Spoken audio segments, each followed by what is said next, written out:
Okay दोस्तों, तो first जो नेचुरल डिके प्रोसेस जिसके बारे में हम बातचीत करेंगे that is the alpha decay. Alpha decay में क्या होता है? Alpha is basically a helium nucleus, यानी जो हमारे भारी न्यूक्लियस होते हैं, जनरली ये केवल और केवल भारी न्यूक्लियस के लिए ऑब्जर्व किया जाता है। देखो ऐसे एक्सेप्शनल केसेस है, बट नॉर्मली वो सारे अल्फा डिके करते हैं जिसका ए जो है एटॉमिक मास जो है वो हमारा 210 से ज्यादा हो। ठीक है, 210 या 210 से ज्यादा हो, वही केवल और केवल हमारा अल्फा डिके करता है। ठीक है, तो अल्फा डिके में क्या होता है? बेसिकली तुम देख सकते हो एक अल्फा मतलब 2 प्रोटॉन और 2 न्यूट्रॉन। तो एक अल्फा डिके में हमारा क्या हो जाएगा? जो हमारा मास नंबर है वो 4 से कम हो जाएगा और जो हमारा एटॉमिक नंबर है वो हमारा 2 से कम हो जाएगा। ठीक है, अच्छा, अल्फा डिके होने का मेन रीजन क्या है? अल्फा डिके होने का मेन रीजन ये है, जो हमारे पास जो बड़े न्यूक्लियस होते हैं, तो हम लोगों ने पहले ही बात किए थे, जो हमारा स्ट्रॉन्ग न्यूक्लियर अट्रैक्शन फोर्स है, it is a very short ranged and a strongly decaying force. तो बड़े न्यूक्लियस के पेरिफेरी तक पहुंचते पहुंचते न्यूक्लियर फोर्स का वैल्यू सब्सटेंशियली कम हो जाती है, जिस कारण पे जो इलेक्ट्रोस्टैटिक रिपल्शन है वो अब हमारा हावी होना चालू होता है। तो वैसे न्यूक्लियस जो है, वैसे न्यूक्लियस में से हमारा अल्फा पार्टिकल्स जो है वो स्पॉन्टेनियसली डिके होने को दिखता है। राइट, अच्छा देखो, ऑब्वियसली बात है अल्फा डिके होने का एग्जैक्ट थ्योरी अब जब तक हम क्वांटम मैकेनिक्स नहीं पढ़ेंगे तब तक हम एक्सप्लेन कर नहीं सकते हैं। ठीक है, तो हमें उसकी कोई जरूरत भी नहीं है। हमें मोटे मोटे तौर पे एक बात पहले समझना पड़ेगा, जो अल्फा डिके हो क्यों रहा है, और दूसरी बात यह समझना पड़ेगा जो अल्फा डिके ही क्यों, कुछ और डिके क्यों नहीं होता है। अच्छा, ऑब्वियस सी बात है, जो हमारा अल्फा पार्टिकल्स है वो अगर डिके होके बाहर निकल रहा है तो उसका एक सब्सटेंशियल काइनेटिक एनर्जी तो डेफिनेटली होनी पड़ेगी। काइनेटिक एनर्जी ज्यादा होगी तो ही तो न्यूक्लियर पुल से बाहर जा पाएगा। न्यूक्लियर पुल कम है तो इसके मतलब ये नहीं है जो कि बिल्कुल जीरो है, डेफिनेटली न्यूक्लियर पुल है तो सही। तो उस कारण पे जो है हमारा अल्फा पार्टिकल्स जब डिके करेंगे तो they must have sufficient kinetic energy, और वो काइनेटिक एनर्जी किस बात से आएगी? जो हमारा अल्फा पे रिएक्शन हो रहा है, दोस्तों ध्यान दो, that is ZXA।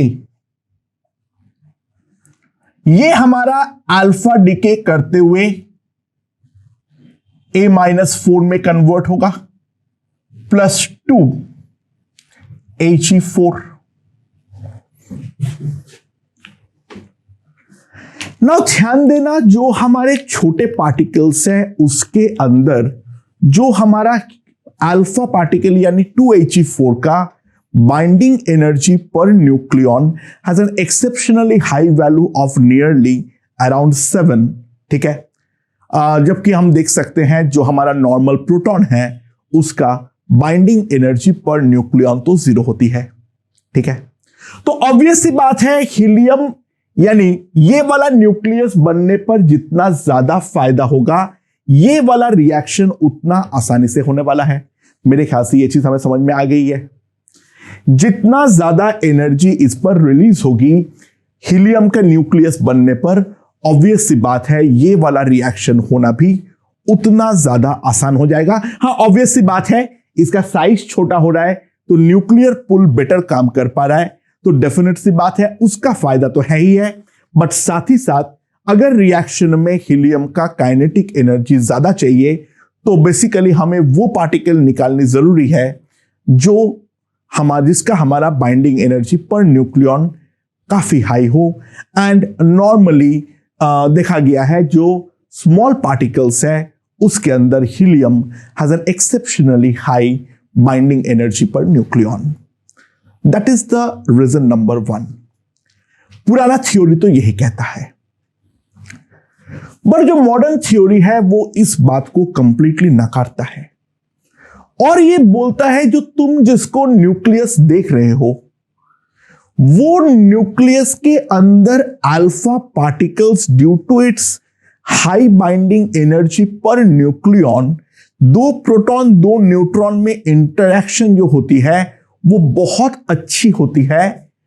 And alpha particles जो है वो एक्चुअली हमारा न्यूक्लियस के अंदर पहले से ही इंडिपेंडेंटली एग्जिस्ट करता है। और इसका प्रूफ भी लोग ये देते हैं, ध्यान दो मैंने क्वेश्चन भी कराया था, जब 4 बेरिलियम 8 जो है वो स्पॉन्टेनियसली हम ऑब्जर्व करते हैं 2 अल्फा पार्टिकल में डिके कर जाता है, यानी जिसको हम ये मान के चल रहे हैं, जो मान लो 92 यूरेनियम 238, जो कि हम सारे के सारे पार्टिकल्स को इंडिपेंडेंटली आपस में इंटरैक्टिंग मान रहे हैं। असलियत यह है जितना दूर तक हो सके उतना दूर तक हमारा जो अल्फा पार्टिकल्स बनेगा और वो छोटे छोटे ऐसे झुंड यानी क्लस्टर बना के न्यूक्लियस के अंदर इंडिपेंडेंटली एग्जिस्ट करने वाला है। ठीक है ना। अब क्या है, देखो ऑब्वियस सी बात है, यहां पर न्यूक्लियर पुल वर्सेस इलेक्ट्रोस्टैटिक रिपल्शन का फैक्टर काम कर रहा है, और जो हमारा हीलियम का आपस का इंटरेक्शन है वो वाला भी हमारा एक इंटरेक्शन की तरह काम कर रहा है। जब हमारा कोई एक अल्फा पार्टिकल के पास इतना सफिशिएंट एनर्जी हो जाए जो कि न्यूक्लियस के बाहर निकलने का जो पोटेंशियल बैरियर होता है उसको ओवरकम कर पाए, तब वो हमारा अल्फा डिके देने वाला है। ठीक है, ये जो फिनोमेना होता है इसको आगे तुम लोग जब अगर क्वांटम फिजिक्स पढ़ोगे तब जानोगे। This process is called the quantum tunnelling. ठीक है, तो बात यह है जो अल्फा तो हर न्यूक्लियस के अंदर एग्जिस्ट करता है इंडिपेंडेंटली। मॉडर्न थ्योरी ये कहता है जो हमारे लाइटर न्यूक्लियस है उस पे पोटेंशियल बैरियर इतना ज्यादा हाई होता है जो अल्फा उसको ओवरकम नहीं कर पाते हैं, और अल्फा ओवरकम नहीं करने के कारण उस पे अल्फा डीके हमें ऑब्जर्व करने को नहीं मिलता है। लेकिन जब ए हमारा 209 के आसपास आता है तो सबसे पहली बार ये पोटेंशियल बैरियर ओवरपावर करने का क्षमता जो है वो हमारा अल्फा पार्टिकल जो है उसके काइनेटिक एनर्जी के वर्च्यू से जस्ट ओवरपावर करने का कोशिश करता है। And that is the problem. कल हम लोगों ने डिस्कस किए थे कल नहीं डिस्कस किए थे, हम डिस्कस किए थे जो 83 बिस्मथ 209 जो है वो थोड़े बहुत अमाउंट में ही सही अल्फा डीके तो देता है। हाँ, अल्फा डीके का रेट बहुत कम है। ठीक है, तो अगर तुम्हारे पास बिस्मथ 209 है तो वो 50% डीके होने में 10 to the power 19 ईयर्स लगाता है। उतना स्ट्रॉन्ग डीके तो नहीं है, लेकिन वहीं से पहली बार पोटेंशियल को ओवरपावर करना जो है वो अल्फा पार्टिकल्स चालू कर देता है। एंड 210 के बाद हमें प्रॉपर अल्फा डीके देखने को मिलता है। ठीक है, तो दोस्तों अल्फा डीके जो है वो लार्ज न्यूक्लियस में होता है और उनमें होता है जो कि हमारा स्टेबिलिटी बेल्ट के बाहर हो, यानी N/P रेशियो जो है जो स्टेबिलिटी बेल्ट प्रेडिक्ट करता है उससे ज्यादा ऊपर अगर होता है तो इन दैट केस हमें अल्फा डीके देखने को मिलता है। ठीक है, सो अल्फा डीके क्यों होता है और उसका इफेक्ट क्या है, मेरे ख्याल से वो समझ में आ गया है। एंड बाय द वे एक चीज ध्यान देना, अल्फा डीके में जो एक्स और वाई होगा दे विल बी ऑलवेज आइसोडायफर्स, क्योंकि 2 प्रोटॉन निकल रहा है और 2 न्यूट्रॉन निकल रहा है, तो जो difference of proton and neutron तुम्हें मिलने वाला है एक्स में, वही difference in number of proton and neutron तुम्हें मिलने वाला है वाई पे। तो एक चीज ध्यान देना, X and Y are isodiaphers. हमेशा ये जो निकलेगा अल्फा डीके के प्रोसेस में, वो हमेशा निकलेगा आइसोडायफर्स। अब यहां पर एक सवाल आता है, जो what happens to N by P ratio, what happens to N by P ratio. अच्छा, एक चीज आप जानते ही हो, बड़े न्यूक्लियस के लिए हमेशा number of neutron number of proton से ज्यादा ही होता है। तो for heavy nucleus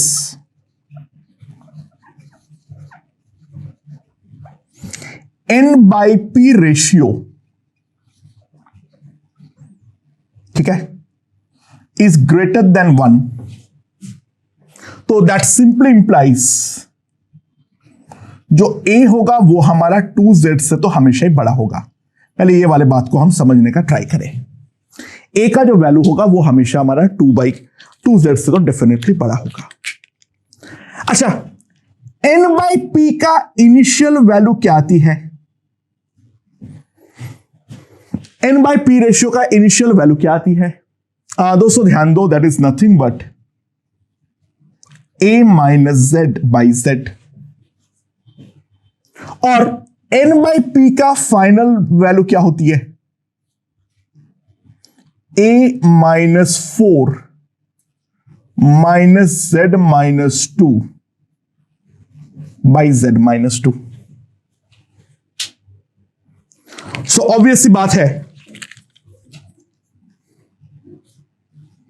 N by P final minus N by P initial में चेक करता हूं, अगर ग्रेटर देन 0 है तो ऑब्वियस सी बात है हमारा N by P ratio increase करेगा, अदरवाइज ये डिक्रीज करेगा। लेट्स सी क्या आने वाला है। A by 4 minus divided by Z minus 2 minus 1 minus A by Z minus 1 A by Z। सो मेरे पास क्या आ जाएगा? AZ minus 4Z plus 2A,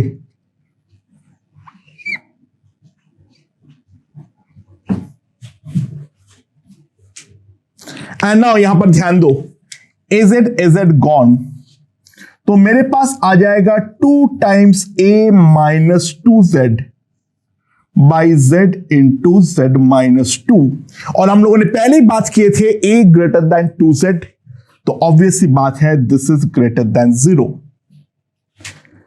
सो सिंपल सी बात है,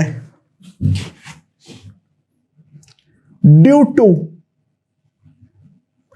alpha decay N by P ratio increases। Due to alpha decay, N by P ratio increases। ये बात सबसे पहले हमें ध्यान देना पड़ेगा, ठीक है। अच्छा, तो एक बात समझ लेना, देखो एनर्जेटिकली फेवरेबल प्रोसेस है, लेकिन जो डॉटर न्यूक्लियस होगा ऑलरेडी स्टेबिलिटी बेल्ट के बाहर है, N by P रेशियो ज्यादा होने के कारण वो और ज्यादा स्टेबिलिटी बेल्ट के बाहर जाता है। तो दोस्तों एक इंपॉर्टेंट चीज ध्यान देना, जो हमारा N by P रेशियो है उसके पॉइंट ऑफ व्यू से अल्फा एक अनफेवरेबल प्रोसेस है, ठीक है। तो अल्फा डीके के बाद हमेशा दूसरा कोई ना कोई डीके प्रोसेस जो है वो हमेशा टेक पार्ट करता ही करता है, ठीक है, हमेशा टेक पार्ट करता ही करता है, राइट। एंड वो क्या डिकेज होते हैं उसके बारे में हम देखेंगे जब हम रेडियो एक्टिविटी चैप्टर करेंगे, तो उसके बाद देखेंगे जो अल्फा डिकेज होने के बाद क्या प्रोसेस के थ्रू वो अपना N by P रेशियो को वापस कम करता है, ठीक है। अच्छा, एक इंपॉर्टेंट बात है, दी energy of alpha decay is released in form of gamma rays. Electromagnetic waves पे हम लोग गामा रेज के बारे में जानते हैं. Gamma rays is a basically a photon, is nothing but a photon. ठीक है, it's an energy particle, practically massless, and जो हमारा फोटोन का एक पर्टिकुलर रेंज ऑफ एनर्जी होती है उसको हम बोलते हैं गामा. ठीक है, तो गामा बाकी कुछ नहीं है, वो फंडामेंटली तो एक फोटोन ही है. उसका एनर्जी एक सर्टेन वैल्यू के ऊपर अगर होता है, यानी सर्टेन बीच में अगर होता है, तो उसको हम लोग गामा रे के नाम से बोलते हैं. इसके अलावा इसको तुम अगर फोटोन बोलोगे क्या गलत हो जाएगा? नहीं, but photon we generally use for light. बाकी गामा जो है वो भी हमारे एनर्जी पार्टिकल्स है, having a certain energy level. Okay, now अच्छा, अब एक बात समझो. मेरे पास मान लो एक न्यूक्लियस है ZXA. ठीक है, भूल जाओ गामा रेडिएशन को, भूल जाओ गामा रेडिएशन को. ठीक है, gives an alpha decay. Kinetic energy of alpha जो है वो अगर हमारा E अल्फा है, तो find energy released in process.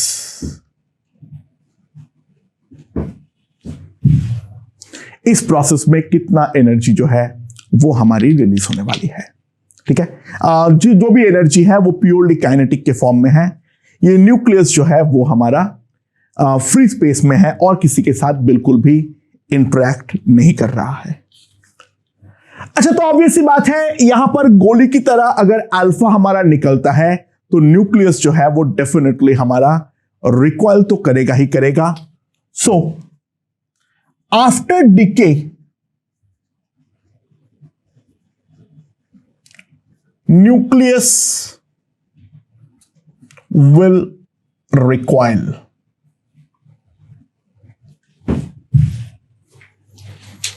ठीक है, तो न्यूक्लियस अगर हमारा रिकॉइल करता है तो जो हमारे पास बचता है दैट इज Z-2YA-4, और यहां पर हमारा अल्फा है. तो अल्फा मान लो V1 से जाता है और ये वाला पीछे की तरफ रिकॉइल करता है. ठीक है, V2 से. अच्छा भाई, थोड़ा बहुत जो मास डिफेक्ट है उसको मैं नजरअंदाज कर रहा हूं.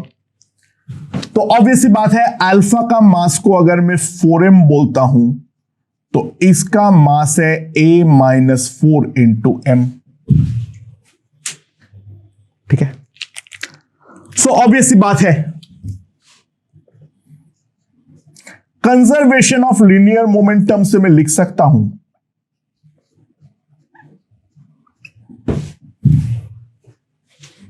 by the way, what is given to us? What is given to us is half into 4m into V1 square, that is equals to E alpha. So m V1 square will be nothing but, V1 square is nothing but E alpha by 2m. इस बात पे हम ध्यान दें.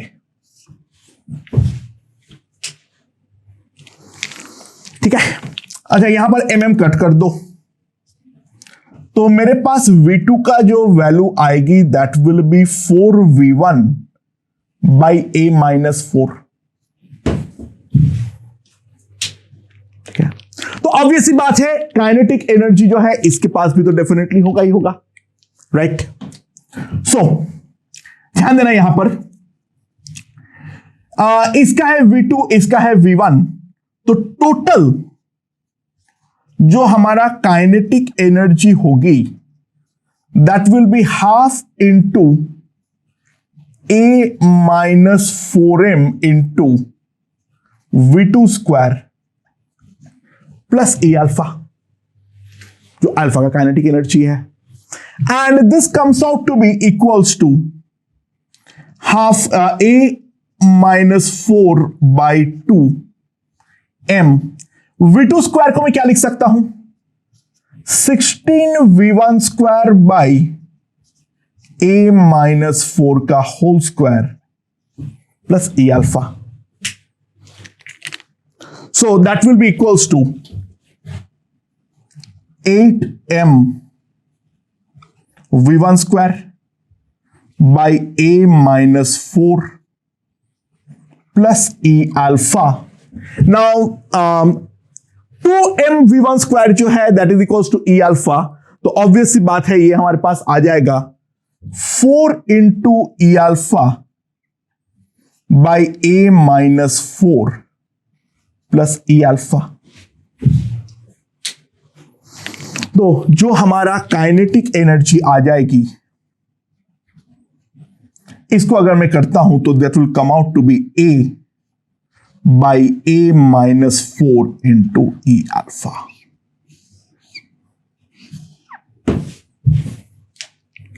ठीक है, अच्छा यहां पर जो काइनेटिक एनर्जी होती है, this is called Q value of the reaction. ये जो टोटल एनर्जी जो निकला उसको हम बोलते हैं उस रिएक्शन का Q वैल्यू। ठीक है, तो Q जो आता है अल्फा डीके में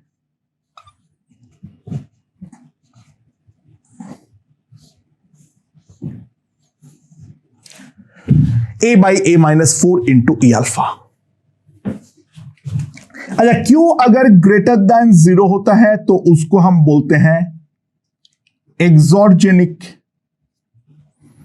और Q अगर लेस देन 0 होता है तो उसको हम बोलते हैं एंडोजेनिक प्रोसेस।